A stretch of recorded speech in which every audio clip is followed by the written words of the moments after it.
नमस्कार। शाम के अखबारों की चर्चा चाय के साथ। कल रंग पंचमी का त्यौहार था। पूरा शहर रंगों से सरोबार था और इसके अलावा कुछ नगर निगम के वाकई सलाम सैल्यूट किया जाना चाहिए सफाई कर्मियों को और पूरी टीम को कि मात्र 40 मिनट के अंदर पूरे राजवाड़े से लेकर यहाँ से वहाँ तक जो पूरा मार्ग था इस गेर यात्रा का, उसको चकाचक करके बिल्कुल शाम को सामान्य स्थिति में लाके खड़ा कर दिया। पूरी टीम इस प्रकार से तैयार थी जैसे युद्ध समाप्त होने के तुरंत बाद जो राहत कार्य शुरू होते हैं। और गजब लोगों ने देखा कल उत्साह और काम करने का तरीका। इसीलिए स्वच्छता में हम नंबर 1 आए हैं। हम खबरें शुरू करते हैं। हम आज सबसे पहले दोपहर से खबरें शुरू करेंगे। हम दोपहर खबरों से इसलिए शुरू करेंगे कि बहुत सारी खबरें ऐसी जो बहुत बड़े लेवल पे हो चुकी हैं। दुनिया भर हिल गई है। दुनिया भर के बाजार, शेयर बाजार बहुत बुरी तरह से हिल गए हैं और ऐसी सुनामी आई है जापान से लेकर जो चली है तो अमेरिका तक पूरा बाजार ढह गया आज। कारण युद्ध लंबा चलेगा, एक नंबर बात। दूसरी बात ये कि किसी भी हालत में अब ये युद्ध रुकने की स्थिति नहीं है और हालात और बिगड़ते जाएंगे। गैस, प्राकृतिक गैस आने का कार्यक्रम पूरी तरह से बंद हो चुका है ओमान से और कतर से भारत में। इसके असर अब बाजार में दिखाई देने लगे हैं। तो आज ऐसी सुनामी आई कि भारत में सवेरे खुलते ही 5 मिनट के अंदर बाजार 2400 अंकों गिरावट के साथ शुरू हुआ और 12 लाख रुपए से ज़्यादा निवेशकों के स्वाह हो गए। जानकारों का मानना अब ये शेयर बाजार के उठ के खड़े होने में बहुत समय लग जाएगा। उसके कई कारण होंगे। एक तो जो लोग बाजार को संभाला करते थे, जो फंड मैनेजर थे, फंड मैनेजर मतलब जो बड़े बड़े ग्रुप्स थे जो ऐसे समय में बाजार को सहारा देते तो सब गायब हो चुके हैं, वो सब पीछे हट गए। ऐसी स्थिति में निवेशक बाजार में अपना शेयर बेचने को घूम रहे हैं पर अब खरीदार नहीं मिल रहे हैं क्योंकि इतना नीचे बाजार चला गया है कि अब निवेशकों को लगने लगा है कि अगर आप थोड़ा और रुके तो हम शायद हो सकता है कि हमारा जो पैसा लगा वो भी नहीं निकलेगा और वो स्वाह हो जाएगा। तो ये एक पहली हालत है। और इसी के साथ जो बेसिक घोषणा की गई वो ये की गई कि भीषण मंदी का दौर पूरी दुनिया में अब आपको देखने के लिए मिलेगा। क्यों? क्योंकि लोगों को में अब खरीदने की भावना तेज़ी से कम होती जा रही है। लोगों को लग रहा है कि जो पैसा है उसको सुरक्षित रख लें। इस युद्ध के हालात में अगर आगे चला तो महंगाई इतनी ज़्यादा बढ़ जाएगी कि आपको घर चलाने के भी रोने हो जाएंगे। एक खबर थी। दूसरा, इसका असर युद्ध का भारत में दिखने लगा। तमाम फर्टिलाइज़र कंपनियां जो खाद बनाने काम करती हैं, जो किसानों को लगती है, यूरिया वगैरह हमारे, इन सब के लिए गैस लगती है और इन तमाम कंपनियों को सरकार की तरफ से 24 घंटे के नोटिस के बाद में गैस देना बंद कर दिया गया है। सिरेमिक कंपनियां जितनी भी, जहाँ भी सिरेमिक कंपनियां, मैक्सिमम कंपनियां गुजरात में, उनके यहाँ सब के यहाँ भी नोटिस देके उनका काम बंद हो गया। तो वहाँ कारखाने भी बंद होना शुरू हो गए। इसके अलावा आयरन की फैक्ट्रियाँ, इसके अलावा और भी तमाम फैक्ट्रियाँ जो गैस आधारित थी और पावर के जो बिजली के उत्पादन के लिए भी जो गैस से करने वाले वो थे वो भी सब बिखर गए और उनमें भी अब उत्पादन बंद हो रहा है। यानी अब आप मान के चलें कि गैस का संकट तो देश में बहुत तेज़ी से शुरू हो गया है। आपको आने वाले, अगर ये युद्ध अगले 7 दिन और चला तो भारत की विकास दर 1 से 1.5% गिरेगी और उससे भारत को बहुत भयानक नुकसान होगा। अब हम शहर की खबर की बात कर लेते हैं। 400 सफाई मित्र लगे, 34 मिनट में पूरा गैर मार्ग चकाचक हो गया। 100 टन कचरा, मतलब 100 टन कचरे में पानी की बाटलें, बोतलें, चप्पल, जूते, कपड़े, तमाम कचरा जो है कल निकाला गया और मात्र 35 मिनट से लेकर 40 मिनट के बीच में रोड पूरी तरह से चलने लायक हो गई। जो रोड इतना ज़्यादा गीला, गंदा और लाल हो चुका था वो आज पूरी तरह से सामान्य हो गया। क्या साहब? बिल्कुल साहब, ये इस मामले में तो इंदौर नंबर 1 है, नो डाउट, कोई प्रॉब्लम नहीं आती है। पहले ये समय देखा गया है नवनीत जी कि शाम को निकलना मुहाल हो जाता है। वही गंदगी, वही धूल और वही गुलाल के जो कण है वो हमारे ही शरीर में जाते थे, तो शाम को अमूमन लोग निकलते नहीं थे। लेकिन पिछले 8-9 वर्षों से ये देखा जा रहा है कि इसी को उन्होंने मुद्दा बनाया नगर निगम में, चाहे मालिनी गौड़ के टाइम की बात हो, तब से ये साफ होने लगा और ये एक प्रकार से एक सिंबल बन गया है कि यहाँ अगर नगर निगम की टीम अपनी वाली पे आ जाए तो 34 मिनट में चकाचक करने का मादा कितना था सर? 6-6 इंच का कीचड़ जमा हुआ था, मेरी आंखों से देखा हुआ है। तो निसंदेह इस मामले में नगर निगम की टीम को साधुवाद देना चाहिए, उनको धन्यवाद देना चाहिए और उनके अधिकारियों को भी इस मामले में कि उन्होंने अच्छी कार्य योजना से इसको कार्य को अंजाम दिया। और इसीलिए वहाँ पर शाम को जो है क्रिकेट मैच का जीत का जश्न पूरी धूमधाम से बना क्योंकि बहुत साफ सुथरा हो चुका था राजवाड़ा। इसलिए जो लोग भी वहाँ झंडे और डंडे लेके पहुंचे उनको उनके उत्साह में कोई कमी नहीं रही और बहुत बढ़िया तरीके से उन्होंने किया था। एक और खबर है, हम बात कर लेते हैं, ये आपकी जानकारी के लिए। अब खेत भी उगल रहे हैं 1000 मेगावाट बिजली। सरकार ने जो नया प्रावधान बनाया है उसके तहत किसानों के खेतों में खाली जगहों पर जो उन्होंने सोलर पैनल लगाना शुरू किया, उससे बिजली का होता है, मतलब किसानों के खेत जो हैं अब बिजली की खेती भी करने लगे हैं। 1000 मेगावाट बिजली खेतों में उत्पन्न हो रही है और ₹2.45 के भाव से बिजली कंपनी उसे खरीद रही है।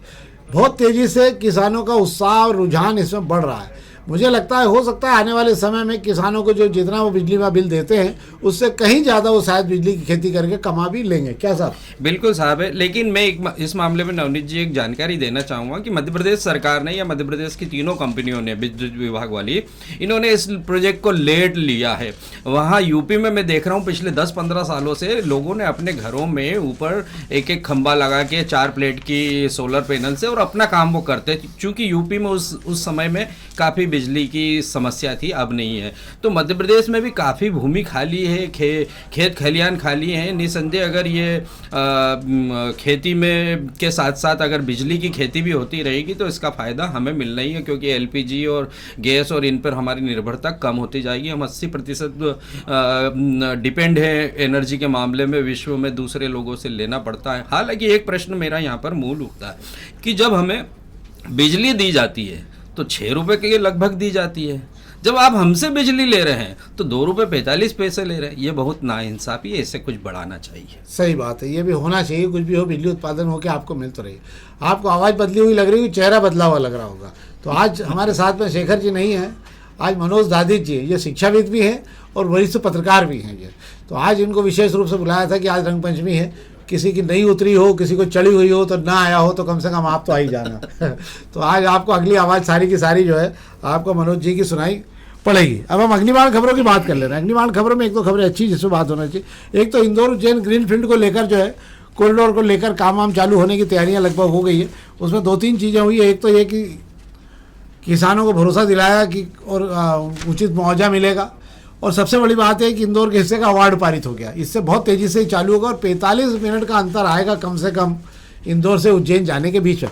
मैं एक बात नहीं समझ पाया कि अभी भी इंदौर से उज्जैन जाने में 45 मिनट लगते हैं इस रोड से, अगर आप चले जाते हो तो। अगर रोड चकाचक है तो 45 मिनट में आदमी पहुंच जाता है ना। बिल्कुल।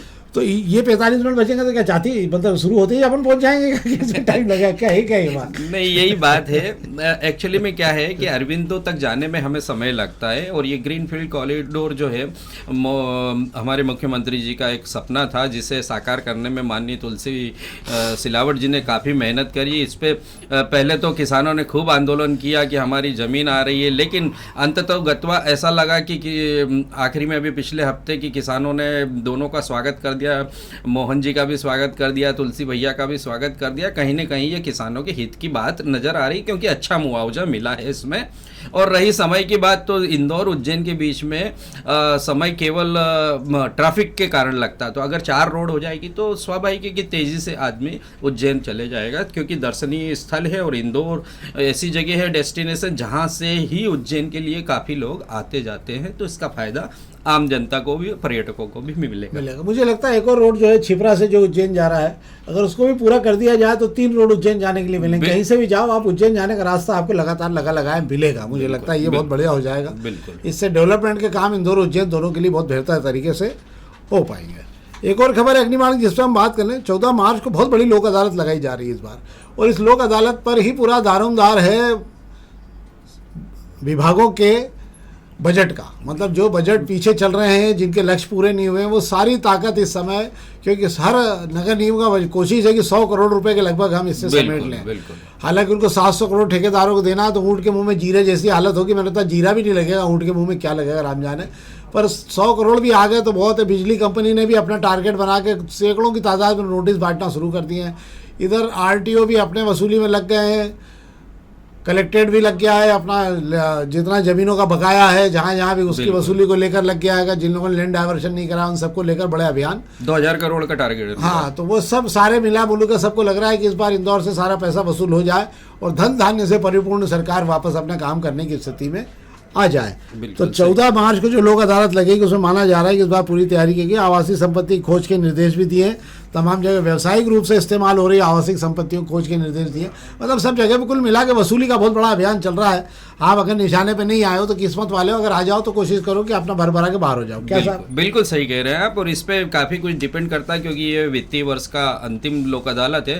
हालांकि वर्ष की लोक अदालत पहली है, पर इसमें इन लोगों को पैसा आने की अपेक्षा रहती है और निसंदेह आम जनता भी ये इस बहाने पैसा दे देती है क्योंकि सरचार्ज की मुक्ति मिलती है। टैक्स में कोई मुक्ति नहीं मिलती नवनीत जी, केवल सरचार्ज में मिलती है, उसी में जनता खुश हो जाती है। हाँ, पर जो ईमानदारी से भरते हैं वो सोचते हैं कि चोरों के लिए योजना आती है, हमारे लिए क्यों नहीं आती? भाई हम भी तो भरे रहे कि समय से चले जाए, तो उनको 10% की छूट दे दो, देना चाहिए। जो पहले से भर रहे हैं, बात बोले आप, ताकि कम से कम उनको लगे कि यार समय से पहले भरने वालों का भी तो लाभ होना चाहिए कि नहीं होना चाहिए? होना चाहिए। सारी सुविधाएं टैक्स चोरों, टैक्स बचाने वालों, टैक्स की हेराफेरी करने वालों के लिए क्यों है? बिल्कुल। जो ईमानदारी से टैक्स भर रहे हैं, कभी उनके बारे में नगर निगम को, बिजली कंपनी को सोचना चाहिए कि इनका बिल रेगुलर आता है, बिल्कुल ईमानदारी से आता है, तो क्यों ना उनको 1% की छूट दी जाए। तो साल भर का 1 महीना ऐसा हो जिसमें आधे पैसे तो उसके भरे हुए मिले उस गरीब को। पर अपन क्या कर सकते हैं कि हम आपको सलाह दे सकते हैं। बड़ी मुश्किल से वो देते थे इनाम वगैरह की योजना, वो भी धरी रहेगी। पिछले बार के साथ बढ़े नहीं है, कोई बता रहा था अभी बढ़ने की संभावना दिखती है। हाँ चलो ठीक है, अगर बढ़ जाए तो भी ठीक है। अभी एक और खबर प्रभात खंड की बात कर लेते हैं। 268 करोड़ बनेगा इंदौर पीथमपुर का कॉरिडोर फेज 1। ये एक बहुत अच्छी योजना है इंदौर पीथमपुर को लेकर, ये बनना भी चाहिए। इससे औद्योगिक क्षेत्र भी बढ़ेगा, औद्योगिक क्षेत्र का विकास होगा।